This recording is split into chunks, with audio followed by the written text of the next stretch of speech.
Hello and welcome to Spoiled Games. As you may know, we're recording this during the summertime, so when there isn't a ton of new games that are coming out, and we were going to take this opportunity to revisit some classic games, and this one is one of the biggest games of this generation, Uncharted 2 Among Thieves from Naughty Dog. Of course, they just recently put out the exceptional Last of Us. Once again, there's a reason why this show is called Spoiled Games. We are going to spoil the game. If you have not played Uncharted 2, shame on you. Also, go play it, come back, you'll appreciate this discussion all the more. But for the rest of you that have played, I think, one of the finest games of this generation, I'm now going to introduce our panel of Rev3 Games, Max Scoville. Great to be here, Adam. Good. It's good to have you. And from Revision 3's audience development team, Nick Robinson. Hi, thanks for having me. Also, Nick is an avid gamer, not just someone who is in the building that we decided to drag up here.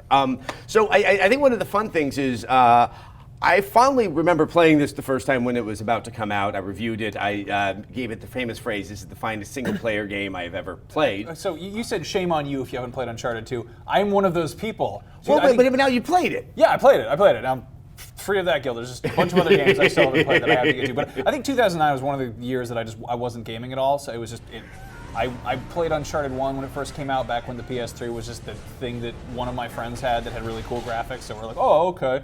And Uncharted 2, I was starting college or something, so I didn't get around to it. And then by the time I kind of came around and started, working in gaming and get back in the industry, it was like there were new games coming out. It was assumed that I'd played Uncharted 2, Right.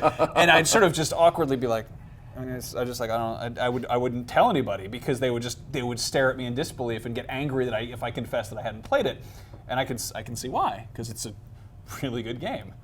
So what were because you had obviously heard all the acclaim about Uncharted 2 prior to it, what were your expectations coming in, and how did they live up, surpass, or sometimes, underwhelm in that regard? I remember not enjoying the shooting in Uncharted 1 that much. I wasn't much of a console shooter person at that point, and I remember the climbing being sort of cool, but like kind of, I don't know. I was like, it's sort of like Dude Raider, it's a man instead of a lady, and you're climbing things, and that's sort of it.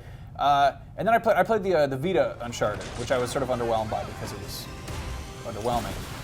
And then I remember you mentioning a train, and when I got to the train in Uncharted 2, I was just dumbfounded because that is really quite impressive. I mean, the thing that I really love is just the amount of it's like Naughty Dog was like, okay, action movie, adventures, let's do the most advanced version of Pitfall humanly possible, and they did, and it's just the level of detail in every level, all the washing machines, there are washing machines in the level, and they're just gorgeously rendered. There's no like, we need to get quick with the washing machines, let's rush through this so that we can have the part where you shoot the guys. It's like every little part of it is just very carefully, so much attention to detail there, and then the actual shooting and running and jumping is entirely enjoyable too. So yeah, one of the things that really struck me both times I played the game is that Amy Hennig's writing, and obviously Naughty Dog is now quite well known for their writing, it so informs the action. It is an Indiana Jones story. It's overtly derivative of Indiana Jones, though I think far better than the majority of the Indiana Jones movies that are out there. But that sense of kind of wonder and adventure that's in the story seems to be present in a lot of the action sequences where you almost feel like you're sort of in control of the narrative in that localized moment. I'm thinking, when you first get to the city up there in the Himalayas and it's kind of war-torn and you're in that kind of courtyard in front of the important building, there's so much room that you can move around in that every time I would even die, there was no need to even play it similar to how I tried it before.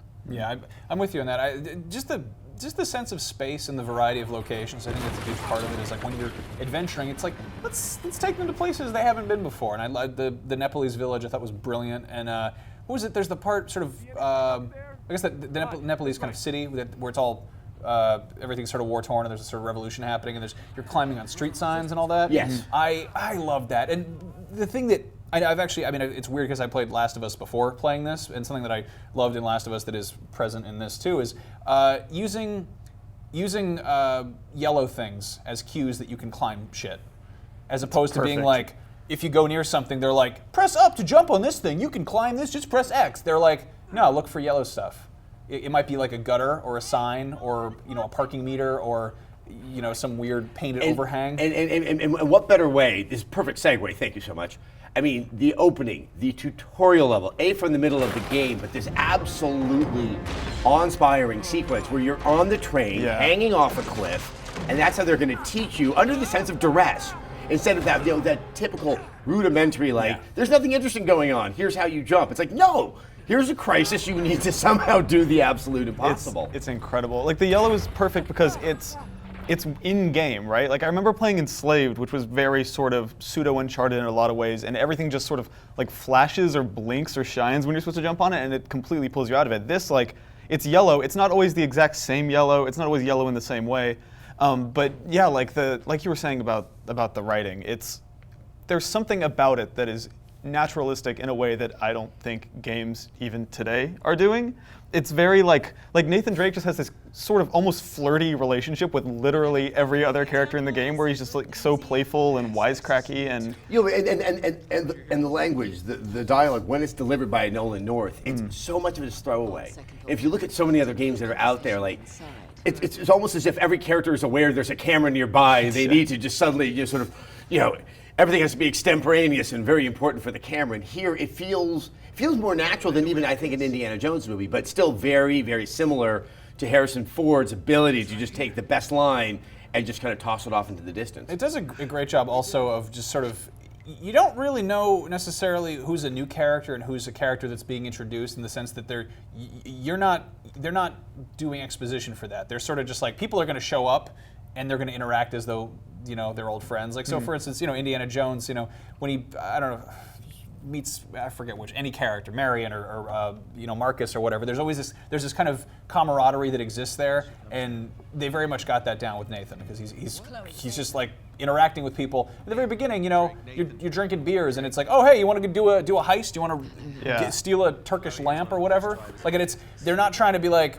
here's a prologue sequence, let's introduce all the characters one by one. It's pretty much just throwing you into the action, which I find that quite refreshing, because... And then it slows down. Then it has this more stealthy level that happens there in Istanbul, in the museum, and then it starts to set up the story about the betrayal, and that, his friends aren't exactly what they seem to be. But I mean, especially with video games, in terms of storytelling, are pretty bad a lot of the time. They're really pretty awful. I think we've all noticed that. Yeah, that's correct. Starting a game in the middle to do the tutorial and being like, here's a crazy exciting thing that happened. How did you get here?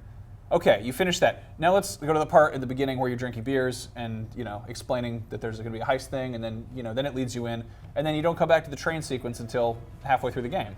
To the point where you've forgotten that there was this kind of dire moment up there in the snow-capped Himalayas with the train leaning off. Periodically remember, and you're like, ooh, that's going to be exciting. I can't wait to get to that part. It's cool the way they do it the second time too, because it's from a completely different set of camera angles. So like, even though you're doing roughly the same exact platforming sequence, they do it in a way where like, just actually the entire way the camera works in that game, like they play with it in such cool ways. I remember the first time you encounter one of those sort of horned beasts, and like you're climbing up a wall that's very distant, and in the foreground you sort of see like a mouth, and then like it veers off into the shadows. Oh my god, that was so good. There's like 1,000 little moments too of just like, that is a really, like actually the way the game opens, Nathan Drake is sitting on a train and he just seems a little out of it, a little weird, and then slowly you realize that it's a train hanging off a cliff. Like, they do stuff from moment one that no one else is doing just with camera work. Visual storytelling. Yeah. Well, also, Yetis are in the game.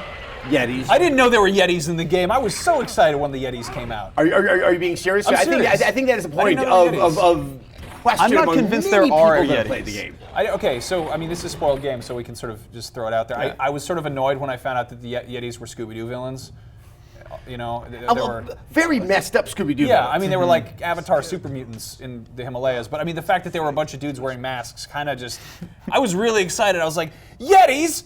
Oh boy! I was really excited about Yetis. And then they were just like, oh, just kidding. They're guys. It almost seemed to me like that was their way of being like, we're going to do a supernatural thing, but we're going to pare it back. Like, it's not Yeti supernatural. Like, I think the whole twist with the resin is extremely dumb, and this is their way of making it seem less dumb. Like, no, it's not Yeti dumb, it's resin dumb. But still, I think the first moment you see there's like 4 blue Hulk guys who are like yelling like Arnold Schwarzenegger-y voices. Why they did that? Why they scaled it back from Yeti Supernatural to Blue Man Group Supernatural? Because Yetis using crossbows would be dumber than having blue guys in the mountains huffing resin. Yeah, well, only barely. I still, it's a game. You can't have the Yetis being like jumping around and punching people, and then Right. suddenly new Yetis show up that have crossbows that kill people in one hit. Yeah. Because that would be Well, dumb. it's also, and let's talk a little bit about the Yeti. In Uncharted 1, when I reviewed it, I think that this was shared by a lot of people, the introduction, if not the supernatural, then of the monster element that you get in the final third, really didn't, I feel, serve the gameplay all that well. You've really been conditioned to kind of read the environment in a particular way, and now you have something that's moving a lot faster with a much different set of AI, and you're having to undo everything that you've set up. I felt, and especially the second time I played it, that you can feel the limitations of the game mechanics in your first encounter with the Yeti. Because now I'm just running around. I'm not using my environment in a smart way.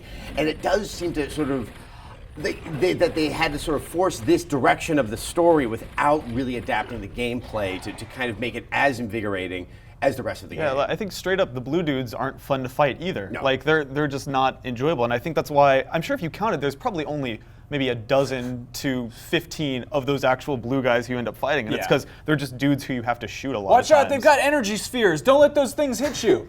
No, and I really felt, and just despite my high praise for the game, that last sequence, you're in Shambhala, and that promise of what it's supposed to be, given how the rest of the game looked, they almost kind of painted themselves into a corner.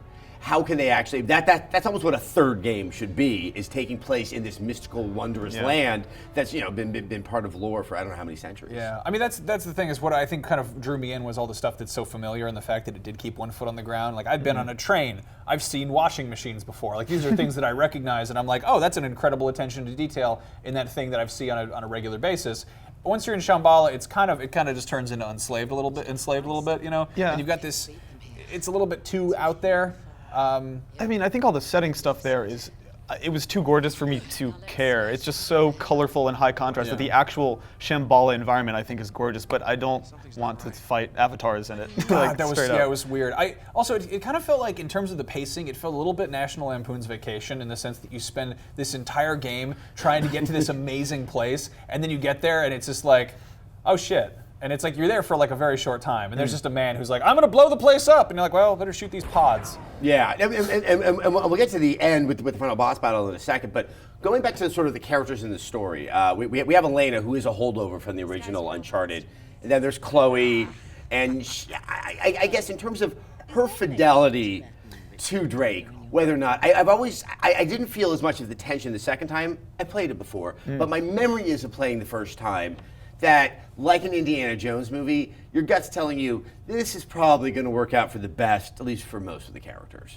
Yeah, I think a lot of the double crossing you see from her is right there in the title of the game. It's called Among Thieves, as in honor among thieves, as in there isn't any. And that's sort of the most compelling, I think, interpersonal relationship, is like her relationship with Drake and what's the third? We're going to call him British Gentleman. Yeah, British gentleman. Like that, the interplay between the three of them and the triple and quadruple crossing that seems to be going on there is just like, it's so fun. From the first time you see Chloe, and she like sort of does that weird mounting him in the hotel, and it's like, I'm on your Also, side. that was the thing, is because I haven't played the first one, or at least not in ages. She was a new character, correct? Yeah, I think Chloe was brand See, new. that's what I mean by introducing characters in a way that they're not like, here's my friend Chloe. It's sort of like she should. I mean, I guess they kind of introduce her, but But it's not like, let's stop down, give some backstory. Yeah. It's like, it's something that isn't essential really to the appreciation of it. No. And yeah, you learn a bit more over time. They had a relationship show, before. don't tell. And all Exactly. yeah, And exactly. they show that by the straddling in the bedroom. It's a great, still, again, video games aren't the subtlest art form necessarily, but Straddling they show is an it. excellent storytelling medium. It really. means we've met. Yeah. Either recently or a long time ago. Now, it's with that in mind that you have kind of a familiar, I mean, really you could almost see it's like kind of its origins in screwball comedy, just kind of like this threesome, foursome, they don't know how to get along. But then you have Lazarevich, our bad guy, which is really interesting because especially, it invokes what happened in Yugoslavia back in the 90s. I mean, like, he's a war criminal. He does do some horrible things in the course of the game, but he also seems to represent a much nastier side that if you look at kind of the analogy to Indiana Jones, yes, it has Hitler, but it has cartoon Hitler. Mm-hmm. And here, this isn't cartoon Milosevic. This is something much closer to sort of the generals and the atrocities. I'm surrounded by fools and traitors. Yeah. And he just shoots one of them. You're like, I mean, did you feel that the two kind of worked? I mean, they do work, and sometimes I feel like I'm a little bit guilty for watching and playing this game and enjoying it. I think that I thought he was a good villain for the most part. You know, the kind of trying to relate it to real life is again one of those issues. I'd say the biggest complaint I've ever heard about Uncharted is the fact that Nathan Drake is a rampant serial murderer, Which is almost addressed at the very end in the boss Yeah, battle. in like a throwaway line from Lazarevich, he's like, "How many dudes have you killed today?" I'm like, "Well, that doesn't explain away." Like I checked my body count at the end; it was 914. Yeah, I shot 914 people this past week. Human beings. Who's a war criminal now? But I think that. I like the way in which they introduce him, in the sense that they sort of show him a little bit. There's no like preliminary boss fight with him, you know. You kind of Right. That's true. It's kind of, and you play a good chunk of the game before you actually see him. You sort of hear about him, and then it's kind of you get kind of a distant glimpse of him. I wish that they'd done that more so and just had it kind of like there was some mystery surrounding him. And there is that, like, his whole philosophy is just kind of will to power. You know, this quasi-fascist way of thinking that by eating the resin, that, you know, and that, you know, his evil is just sort of because he's a better man, he's all Ubermensch and everything like that. I see where that's going. I still struggle to sort of contrast that with Drake. Yes, he has killed a lot of people, but what is he supposed to represent? The guy who accidentally, as you pointed out, slaughters 1,000 people on his way for treasure and then to save the world. I've been trying to reconcile those two, and it is, I think, still the thing that plagues the Uncharted series, is that how deep do they want to go? Because Last of Us, I think, has that kind of discussable quality of character stuff that Uncharted it's a seems direct timid response. to want to go Exactly. I think Last was a direct response to because the first time you ever heard the ludonarrative dissonance thing, it was about Uncharted 2. The first time I heard it, and I think they almost do themselves a disservice by bringing up the fact that Nathan Drake has killed so many people. But as for Lazarevich, I mean, he's serviceable as a villain, I think. I think he is held back a little bit by the fact that he is in a game with a half dozen other characters who I think are some of my favorite video game characters ever. Like, we haven't mentioned Sully yet. We haven't mentioned Sully, the most likable character. Or Tenzin, who is probably one of the God, most Tenzin's impressive awesome. Such characters. a cool, like, I mean, the idea that they would actually have a character that never speaks English, because in that regard, you feel so much closer to Drake, because you're as confused as the character is. I just give them so much credit for that because, again, not over-explaining things. There's a certain kind of ambiguity of like, what the hell is this guy saying? And you feel like you're actually on Drake's side in the sense that you're like, what does he want me to do? He's not being like, hey Drake, go up there and climb that rope. He's just like, then you're like, the sequence and he just still funny he too. just bounds away and It's climbs funny, something. but You're it like, reminds us how we are so comfortable with the language of video games that we really don't need the video game to tell us what to do. It just needs to have that gesture, and that, as you said, like we're like, yo, we get it. We've been here many times before. For the video game equivalent of an action blockbuster, I think Uncharted 2 does a great job every step of the way of pretty much treating you like an adult. Like you never hear him come out and say that him and Elena like are interested in each other. That's a subtly communicated thing for a video game. The sequence without dialogue, like there's a trillion examples. I I think would have loved it if there's a part where Drake just looks at the camera and goes, "We had sex." I mean, they basically do that with Chloe, right? They almost have Yes, that. yeah. But One would think yet again, yes, they've known each other. perhaps, before. yeah. Now, sort of other than the characters in Uncharted 2, what really stood out to me is the first time I played it was kind of the character of the tone in the action sequences, especially those kind of absolutely amazing set pieces with the collapsing building, and obviously on the train. I mean, I don't think I've ever played anything that fed my 10-year-old desire to live the life of Indiana Jones, and I've still struggled a little bit to put my finger on what they're doing that cannot seem to be accomplished by any other game of its time. You know what I think it is, and this I can't explain the technical side of it, but it seems to me what they do is in every video game there's a line between the stuff you can play and the stuff you have to watch in a cutscene, and I think Uncharted 2, more than any other game I've ever played, was able to push that line up so that stuff that would normally be relegated to a cutscene, a collapsing building, jumping out of a building into another building's window, like you get to do those moments. No, and it's actually, if you go back to the cutscenes that we were just talking about, those are the character moments, the things that you really can't seem to pull off with a controller, that you have to give over that control. Technically, it's also amazing. no loading screens. There's no Yeah. there's no load times, which is brilliant. That's a tradition of Naughty Dog going back to the Jack and Daxter. Yeah. You Well, know, it would be cool if other studios did that too. Yeah, how they, I mean, in terms of some of the technical marvel with those set pieces is there's independent physics of Drake on top of independent physics, collapsing building, moving train. A scene that isn't always everybody's standout, but I would love to chat about it for a second, is when you're doing the Jeep chases.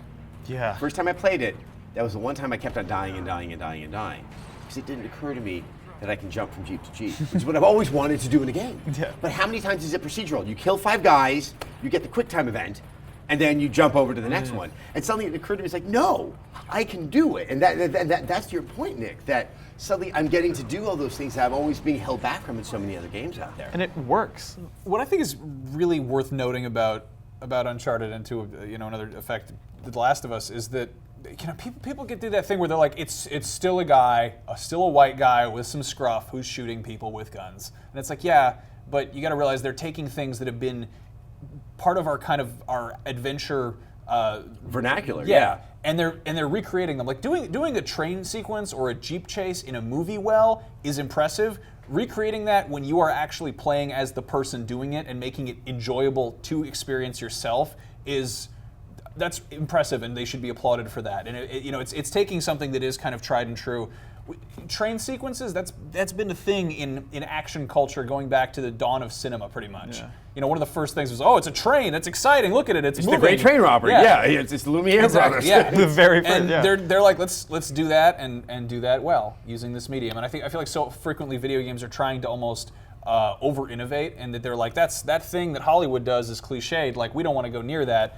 But Naughty Dog is sort of paying an appropriate homage to this kind of culture that has. And it points out that when you see these movies, and I say this more like think about my young self, that I began to you see such wonderful lives and exciting lives being lived out there on the screen, which does in some ways sort of highlight how lacking yours is of that level of adventure, beautiful women, and all that. And here's the game that really fulfills the promise of what games can do, which is to cross that line and give you sort of a sense of that thrill, that adventure that you're used to just sort of seeing happen up there, passively up there on the screen.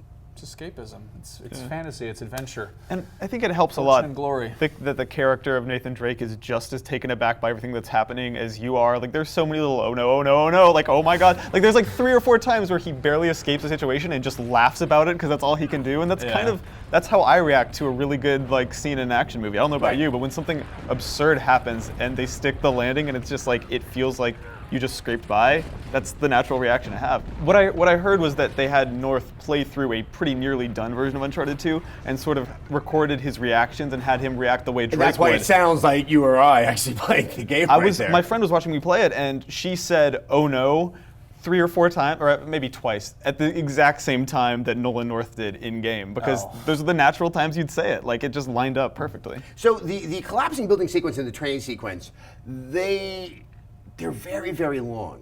And I think that's another thing we haven't touched on, which is the pacing.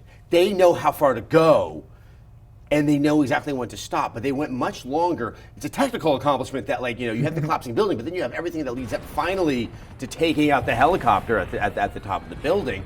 The train sequence, you're going from mid-level mountains all the way to the snow-capped Himalayas, and there's never that sense of, okay, can we finish up now and we get to something else? It just stays really invigorating, and that is an amazing thing. I think me neither. And I think with the train sequence, how they accomplish that is, that would be a fine sequence to just be good looking but very linear. But in reality, there's 3 or 4 different ways to play that. You can try and stealth it almost. You can climb along the sides and yank people out of windows. You can just go guns blazing. It's not only good looking, it actually opens up new weird gameplay possibilities. It's not only a great looking train sequence, it's the best possible playing version of that sequence. And it gives you, in a sense, as you said, ownership. You're writing the action. It is not sort of predicated by this is the way that you have to play it. You're on the train, and you can be inside the train, on top of the train, a mixture of both. You're still kind of telling the story through the way that you're playing it. It extends to little things too, like ladders. You can climb up a ladder, or you can jump up a ladder. Jump all the ladders. Yeah, and it sounds like a small, stupid thing, but every little platforming sequence, there are 2 or 3 ways to make it your own, and not just be well, I might as well be watching a video of this and holding a stick. That's a big feat, I think. I do love there's a part the kind of self-induced ludonarrative dissonance that makes it one of the funniest things, and I love this in all games. There's a part where it was like, I think when you're helping that girl through the area, or the dude who got shot or whatever, the cameraman. Right, the cameraman. You're limping through the kind of war zone, and you get to a part and it's like, I think we're safe here. And there's this room where there's all these pots and jars and cans and boxes and things everywhere. And I decided to just attack everything in the room. So they're like, let's rest here. I think we're safe for a moment. And I'm like, no, you're not. I'm just running around and throwing grenades and kicking people. And it's just, and everything was falling off the shelves. And that was amusing for me. Also, every time I was with somebody else and it's like, let's go up here, Drake. And they're just like climbing up the ladders. I just like do this sort of butterfly stroke up the ladders and just leaping completely. And it's that takes me out, but in a way that I find very amusing. Because at the end of the day, the game is yours. I think that's all the time we have now for Uncharted 2. I would like to thank you very much, Nick Robinson, Max Scoville. Thanks for having us. We're going to do this Great again. to be here, Adam. Thank you so much, Matt. We're going to do this again with other older games. Keep an eye out for Shadow of the Colossus. It is the PS2. I think it's beyond a cult hit, but let's go ahead and call it a cult hit because we use that word without really knowing what it means. Please note, there are far more spoiled games out there, including Naughty Dog's recent masterpiece, The Last of Us. We hope to see you again.